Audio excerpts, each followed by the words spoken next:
Friends, welcome to my channel.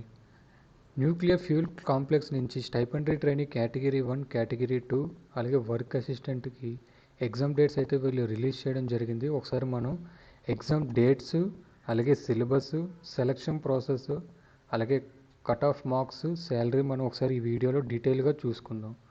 So exam notice మీద నేను already video అయితే చేయడం జరిగింది. నా ఛానల్లో వీడియోస్లో వీడియో అయితే మీకు దొరకడం జరుగుతుంది. సో ఇక్కడ మీరు చూసుకుంటే నోటీస్ 1 స్టైపెండరీ ట్రైనింగ్ కేటగిరీ 1కి వచ్చేసరికి నేను ఆల్రెడీ ఎక్స్ప్లెయిన్ చేశాను, బట్ జస్ట్ లైట్గా ఎక్స్ప్లెయిన్ చేస్తున్నాను. ఎగ్జామ్ వచ్చేసరికి వీళ్ళకి జూలై 8వ తారీఖు ఉదయం 10 నుంచి 11కి ఎగ్జామ్ అయితే ఉండడం జరుగుతుంది ఓఎంఆర్ బేస్ మీద స్టైపెండరీ ట్రైనింగ్ కేటగిరీ 1. అలాగే స్టైపెండరీ ట్రైనింగ్ కేటగిరీ 2 వాళ్ళకి చూసుకుంటే జూలై 8వ తారీఖు మధ్యాహ్నం 3 నుంచి 4 వరకు 1 అవర్ ఎగ్జామ్ అయితే ఓఎంఆర్ బేస్ ఎగ్జామ్ వీళ్ళకి ఉండడం జరుగుతుంది కేటగిరీ 2 వాళ్ళకి. సో మనం ఇప్పుడు ఎగ్జామ్ డేట్స్ మనకి ఓకే. ఎగ్జామ్ సిలబస్ మనం చూసుకుంటే సెలక్షన్ ప్రాసెస్లో ఇది నోటిఫికేషను, ఎన్ఎఫ్సి నోటిఫికేషన్, ఇది NFC advertisement number NFC/02/2019. So ఇది చూసుకుంటే స్టైపెండరీ ట్రైనింగ్ కేటగిరీ 1. కేటగిరీ 1లో మొత్తం 39 పోస్టులకు వీళ్ళు నోటిఫికేషన్ అయితే రిలీజ్ చేయడం జరిగింది. సో దీనికి సెలక్షన్ ప్రాసెస్ మనం ఒకసారి చూద్దాం. దీని సెలక్షన్ ప్రాసెస్ వచ్చేసరికి వాళ్ళు ఇక్కడ మెన్షన్ చేయడం జరిగింది. ఇది సెలక్షన్ ప్రాసెస్. వీళ్ళకి ప్రిలిమినరీ స్క్రీనింగ్ టెస్ట్ అయితే ఒకటి కండక్ట్ చేయడం జరుగుతుంది, స్టేజ్ 1. సో ఇందులో MCQs ఉండడం జరుగుతుంది. 50 బిట్స్ అయితే MCQs ఉండడం జరుగుతుంది. ఈచ్ బిట్కి 3 మార్క్స్ అండ్ ఒకటి రాంగ్ అయితే ఒక 1 మార్క్ డిడక్ట్ అయితే అవుతుంది, నెగిటివ్ ఉంది. సో ఇందులో క్వాలిఫైయింగ్ జనరల్గా చూసుకుంటే మనకి జనరల్ క్యాండిడేట్స్కి వచ్చేసరికి 50% లెస్ దాన్ ఉండకూడదు, 50 అబోవ్ ఉండాలి. అలాగే SC, OBC క్యాండిడేట్స్కి వచ్చేసరికి 40 అబోవ్, ST వచ్చేసరికి 35 అబోవ్ ఖచ్చితంగా మీకు ప్రిలిమ్స్లో ఖచ్చితంగా రావాలి. అలా వస్తేనే మీరు సెకండ్ స్టేజ్ వచ్చేసరికి ఇంటర్వ్యూకి వెళ్తారు, స్టేజ్ 2. ఇది stipendiary training category 1 selection process అండి. సో ఫస్ట్ మీరు ప్రిలిమ్స్ రాస్తారు. ప్రిలిమ్స్లో వాళ్ళు ఇచ్చిన కట్ ఆఫ్ మీరు అబోవ్ రీచ్ అయితేనే మీరు ఇంటర్వ్యూకి ఎలిజిబుల్ అవుతారు. సో ఇంటర్వ్యూకి ఎలిజిబుల్ అయిన తర్వాత మీకు వాళ్ళు ఏంటంటే ఈ స్టేజ్ 1 ఏదైతే ఉందో వాళ్ళు ఫైనల్ మెరిట్ లిస్ట్కి వీళ్ళు ఎటువంటి కన్సిడర్ దానికి చేయరు. మీ ఇంటర్వ్యూ పెర్ఫార్మెన్స్ బాగుంటేనే వీళ్ళు ఫైనల్గా మీకు సెలెక్ట్ చేయడం అయితే జరుగుతుంది. ఇక్కడ క్లియర్గా మీరు చూసుకుంటే final selection will be based on the performance of the candidate in interview alone. So only me weightage only interview మీదే మీకు డిపెండ్ ఉంటుంది. ప్రిలిమ్స్ జస్ట్ క్వాలిఫైయింగ్ మాత్రమే ఇంటర్వ్యూకి. సో ఇది stipendiary training category 1 selection process. ఇప్పుడు stipendiary training category 2 selection process మనం చూద్దాం. ఇది కేటగిరీ 2 సెలక్షన్ ప్రాసెస్. అది పోస్ట్ కోడ్ 219121. ఇది కేటగిరీ 2. ఇక్కడ చూసుకుంటే మీకు చూపిస్తాను 219122 924 924. ఇది స్టైపెండరీ ట్రైనింగ్ కేటగిరీ. వీళ్ళకి వచ్చేసరికి అంటే ఎవరైతే ITI +2 ఇంటర్మీడియట్ వాళ్ళు ఉంటారో వాళ్ళకి ఈ సెలక్షన్ అయితే ఉండదు. ఫస్ట్ మీకు ప్రిలిమ్స్ ఎగ్జామ్ అయితే కండక్ట్ చేయడం జరుగుతుంది. సో స్టైపెండరీ ట్రైనింగ్ కేటగిరీ 2కి ఎగ్జామ్ ఎప్పుడు ఇక్కడ చూసుకుంటే జూలై 8వ తారీఖు మధ్యాహ్నం 3 నుంచి 4 ఎగ్జామ్ అయితే వీళ్ళు కండక్ట్ చేయడం జరుగుతుంది. వీళ్ళకి ప్రిలిమినరీ ఎగ్జామ్లో 50 బిట్స్ అయితే వీళ్ళకి ఆఫ్లైన్ ఎగ్జామ్ ఓఎంఆర్ బేస్ మీద వీళ్ళు కండక్ట్ చేయడం జరుగుతుంది. ఆఫ్లైన్ ఎగ్జామ్లో మీకు 20 మ్యాథమెటిక్స్, సైన్స్ చూసుకుంటే 20, అలాగే GK జనరల్ అనాలిసిస్ చూసుకుంటే 10 marks, total 50 bits, each one 3 marks and ఒకటి రాంగ్ అయితే ఒక మార్క్ డిడక్ట్ అయితే అవ్వడం జరుగుతుంది. సో 50 × 3 150 మార్క్స్కి వీళ్ళు ఎగ్జామ్ కండక్ట్ చేయడం జరుగుతుంది. 150 మార్క్స్ 50 బిట్స్ 1 అవర్ 60 మినిట్స్ 60 నిమిషాల్లో మీరు 50 బిట్లు అయితే అటెంప్ట్ చేయాల్సి ఉంటుంది. నెగిటివ్ కూడా ఖచ్చితంగా ఉంది. ఇది మీరు గుర్తుపెట్టుకొని ఎగ్జామ్ మీరు అటెంప్ట్ చేయండి. సో దీని కట్ ఆఫ్ చూసుకుంటే SC, OBC ఎవరైతే ఉన్నారో వాళ్ళకి మినిమం 30% అబోవ్ ఉండాలి స్టేజ్ 1లో. అలాగే ఎవరైతే రిమైనింగ్ UR క్యాండిడేట్స్ ఉంటారో జనరల్లో వాళ్ళకి 40 అబోవ్ అయితే ఖచ్చితంగా ఉండాలి. అలా క్వాలిఫైడ్ నేచర్ ఉంటేనే సెకండ్ ఇంకొక స్టేజ్ ఉంది, advanced stage. Due to Covid వల్ల వీళ్ళు ఒక ఎగ్జామే కండక్ట్ చేయగలుగుతున్నారు. As per department of atomic energy, BRC కానీ, IGCR కానీ, NPCL కానీ, ITI వాళ్ళకి మార్నింగ్ ప్రిలిమినరీ ఎగ్జామ్ అనేది కండక్ట్ చేయడం జరుగుతుంది 1 అవర్. అది అయిన తర్వాత ఆఫ్టర్నూన్ మీకు అక్కడే నోటీస్ బోర్డులో రిజల్ట్ అయితే అనౌన్స్ చేయడం జరుగుతుంది. అండ్ ఈవినింగ్ మీరు అడ్వాన్స్డ్ స్టేజ్ ఎగ్జామ్ అయితే మీకు రాయాల్సి ఉంటుంది.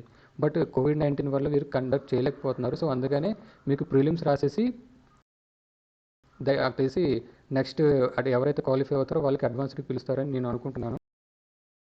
సో హాల్ టికెట్ వచ్చాక మనం ఒకసారి మళ్ళీ డీటెయిల్గా చూద్దాం. సో కేటగిరీ 2లో ఫస్ట్ స్టేజ్ 1 అయితే ఉంటుంది. స్టేజ్ 1 ఎవరైతే క్వాలిఫై అవుతారో వాళ్ళకి స్టేజ్ 2 కండక్ట్ చేయడం జరుగుతుంది. ఇక్కడ మనం స్టేజ్ 2 చూసుకుంటే ఐటీఐ వాళ్ళకి, ఇంటర్మీడియట్ వాళ్ళకి 50 బిట్స్ సేమ్. ఇది కూడా 50 బిట్స్ బట్ 2 అవర్స్. ఇది మీరు చూసుకుంటే ఎవరైతే ఈ ఎగ్జామ్కి ఈ స్టేజ్కి వస్తారో ఇది చాలా బెటర్. ఎందుకంటే మీకు 120 మినిట్స్ 50 బిట్స్ మాత్రమే. కానీ ప్రిలిమ్స్లో మాత్రం 50 బిట్స్ 60 మినిట్స్. ఇది కొంచెం టఫ్, ఇది కొంచెం నార్మల్గా ఉంటుంది. ఈ 50 బిట్స్ ఎటువంటి జీకే ఏమీ ఉండవు, జనరల్ సైన్స్. కానీ మీరు ఐటీఐ ఏ ట్రేడ్ మీద అయితే చేశారో ఆ ట్రేడ్ బిట్సే మీకు ఇక్కడ రావడం జరుగుతుంది. అలాగే కెమికల్ వాళ్ళు, ఇంటర్మీడియట్స్ ఎవరైతే మ్యాథ్స్, ఫిజిక్స్, కెమిస్ట్రీ వాళ్ళకి కూడా వాటికి సంబంధించి మాత్రమే వీళ్ళు ఇక్కడ అడగడం అయితే జరుగుతుంది. సో ఇది కూడా 50 బిట్లు 120 నిమిషాలు. Same pattern. ఇది కూడా ఒక బిట్ 3 మార్కులు, రాంగ్ అయితే 1 మార్క్ డిడక్ట్ అయితే అవడం జరుగుతుంది. అండ్ ఫైనల్ మెరిట్ లిస్ట్ మీకు ఈ స్టేజ్ 2 ఇదే క్యాలిక్యులేట్ చేయడం జరుగుతుంది. ఇక్కడ చూసుకుంటే merit list of the candidate based upon the marks scored in stage 2 advantage will be prepared. So దీని మీద మీరు వాళ్ళు చూసి మీకు ఏదైతే అడ్వాన్స్డ్ టెస్ట్లో ఎక్కువ మార్క్స్ వస్తాయో వీళ్ళు ఫైనల్గా ప్రిపేర్ చేయడం జరుగుతుంది మెరిట్ లిస్ట్కి. సో దీన్ని చూసుకుంటే ఎస్సీ ఎస్టీ వాళ్ళకి మినిమం 20%, అలాగే నార్మల్ క్యాండిడేట్స్ 30% మీకు ఉండడం జరుగుతుంది. సో ఈ స్టేజ్ తర్వాత మళ్ళీ వీళ్ళకి ఐటీఐ వాళ్ళకి ఇంకో స్టేజ్ అయితే ఉండడం జరిగింది. Physical standard test followed by skill test. So skill కూడా ఉంటుంది, ఫిజికల్, మెడికల్ కూడా వీళ్ళకి ఉండడం జరుగుతుంది. స్కిల్ టెస్ట్లో మీరు ఐటీఐలో ఏదైతే ప్రాక్టికల్స్ చేశారో వాళ్ళు ఇక్కడ మీకు ప్రాక్టికల్స్ అయితే ఇవ్వడం జరుగుతుంది. సో ఒక పోస్ట్కి 1:4, 1:5 చెప్పిన వీళ్ళు స్కిల్కి షార్ట్ లిస్ట్ అయితే చేయడం జరుగుతుంది. స్కిల్ ఏంటంటే go and no go basis. Skill మీరు ప్రిలిమ్స్ కూడా పాస్ అయిపోయారు, అలాగే అడ్వాన్స్డ్ కూడా పాస్ అయిపోయారు, బట్ స్కిల్ కూడా మీరు పాస్ అవ్వాల్సి ఉంటుంది. మినిమమ్ 100లో 60% మీరు కూడా అటెంప్ట్ చేసి పాస్ అవ్వాల్సి ఉంటుంది. అలా అయితేనే మీకు ఫైనల్గా మెరిట్ లిస్ట్లో మీకు క్వాలిఫై అయ్యే ఛాన్స్ ఉంటుంది. స్కిల్లో మీరు ఎటువంటి క్లియర్ చేయకపోయినా అడ్వాన్స్డ్ టెస్ట్లో ఎన్ని మార్క్స్ వచ్చినా కొంచెం ఇబ్బందిగానే మీకు పాస్ అవ్వడం చాలా కష్టంగా ఉంటుంది. ఇక్కడ చూసుకుంటే candidate clearing the skill test will be short listed and important order of merit based on the marks. In case మీరు స్కిల్ ఎవరైతే మీరు క్లియర్ చేశారో సో మీ మార్క్స్ బట్టి వీళ్ళు అడ్వాన్స్ స్టేజ్లో మీకు మార్క్స్ బట్టి వీళ్ళు ఫైనల్గా మీకు మెరిట్ లిస్ట్ అయితే ప్రిపేర్ చేయడం జరుగుతుంది. సో ఇక్కడ మనం చూసుకుంటే కేటగిరీ 1 వాళ్ళకి స్క్రీనింగ్ టెస్ట్ ఉంది, తర్వాత ఇంటర్వ్యూ మీద వీళ్ళు ఫైనల్ మెరిట్ లిస్ట్ ఉంటుంది. అలాగే కేటగిరీ 2 ఐటీఐ ఇంటర్మీడియట్ వాళ్ళకి 3 స్టేజ్లు. First prelims, second advanced, third one skill test and physical test. So ఇది మనం చూసుకుంటే సెలక్షన్ ప్రాసెస్. అండ్ మనం చూసుకున్న కట్ ఆఫ్ కూడా మనం ఇందులో చూసుకుందాం. అండ్ నెక్స్ట్ శాలరీ చూసుకుందాం. Salary and place of posting మనం చూద్దాం ఒకసారి.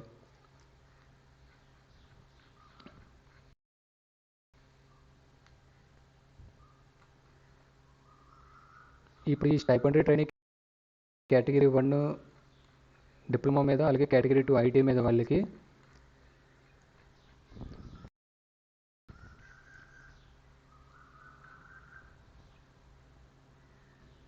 ఇక్కడ చూసుకుంటే ఈ కేటగిరీ 1 కేటగిరీ 2 వీళ్ళకి ఎన్ఎఫ్సి కోట రాజస్థాన్లో కోట, అలాగే బార్క్ పిఆర్పి కల్పకం చెన్నై తమిళనాడు అండి. సో వీటిలో మీకు 2 years ట్రైనింగ్ అయితే ఇవ్వడం జరుగుతుంది. ఎవరైతే సెలెక్ట్ అవుతారో వాళ్ళకి 2 సంవత్సరాలు ట్రైనింగ్ అయితే ఇవ్వడం జరుగుతుంది. ట్రైనింగ్లో మీకు స్టైఫండ్ కూడా వాళ్ళు ఇవ్వడం జరుగుతుంది. ఇన్ 2 year ట్రైనింగ్లో 6 months మీకు ట్రైనింగ్ క్లాసెస్ ఉంటాయి థియరీ.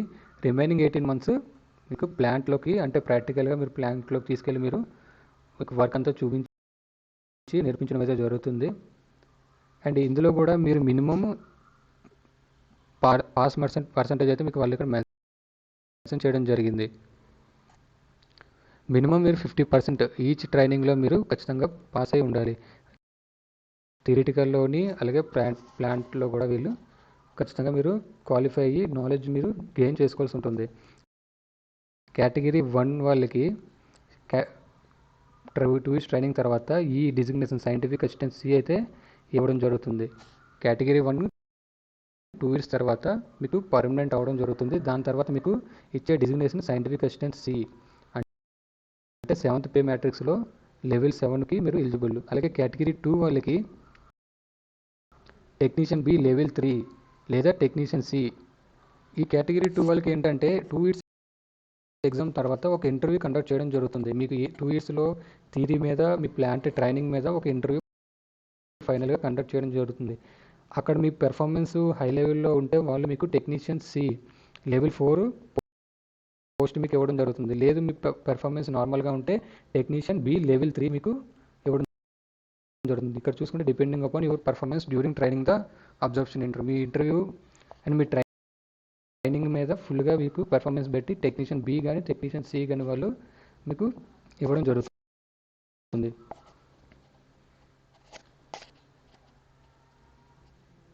సో మీరు ట్రైనింగ్లో కూడా చాలా జాగ్రత్తగా వర్క్ నేర్చుకోవాలి. థియరీ క్లాసెస్ కూడా మీరు బాగా అటెంప్ట్ చేయాలి. ఇక్కడ చూసుకుంటే స్టైఫండ్ చూసుకుంటే మీరు కేటగిరీ 1 వాళ్ళకి ఫస్ట్ ఇయర్లో 16,000, సెకండ్ ఇయర్లో 18,000 ఇవ్వడం జరుగుతుంది.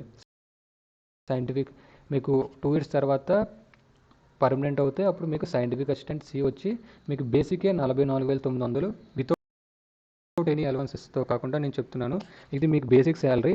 దీంతోపాటు మీకు హెచ్ఆర్ఏ, డిఏ, ట్రాన్స్పోర్ట్ అలవెన్సెస్ ఇవన్నీతో కలిపి మీకు 55 అలాగే మీకు బై హ్యాండ్ అయితే కేటగిరీ 1 వాళ్ళకి రావడం జరుగుతుంది. అలాగే కేటగిరీ 2 చూసుకుంటే ఫస్ట్ మంత్లో 10,500, సెకండ్ మంత్లో 12,500 స్టైఫండ్ రావడం జరుగుతుంది. ట్రైనింగ్ ఆఫ్టర్ 2 ఇయర్స్ ట్రైనింగ్ తర్వాత చెప్పాను కదా మీకు పెర్ఫార్మెన్స్ బట్టి మీకు టెక్నీషియన్ బి ఇచ్చేలాగుంటే మీకు ఈ శాలరీ లెవెల్ 3 21,700 బేసిక్ వస్తుంది. అలాగే మీ పెర్ఫార్మెన్స్ బాగుంటే సి ఇస్తే టెక్నీషియన్ సి ఇస్తే ఇది లెవెల్ 4 25,500 మీకు బేసిక్ అయితే రావడం జరుగుతుంది. సో ఇది ఎన్ఎఫ్సి యొక్క full exam details, syllabus, salary మొత్తం అన్నీనా. ఈ వీడియో కనుక మీకు నచ్చినట్టయితే లైక్ చేసి షేర్ చేయండి. అలాగే నా ఛానల్ ఇంకా ఎవరైనా సబ్స్క్రైబ్ చేసుకోకపోతే సబ్స్క్రైబ్ చేసుకోండి.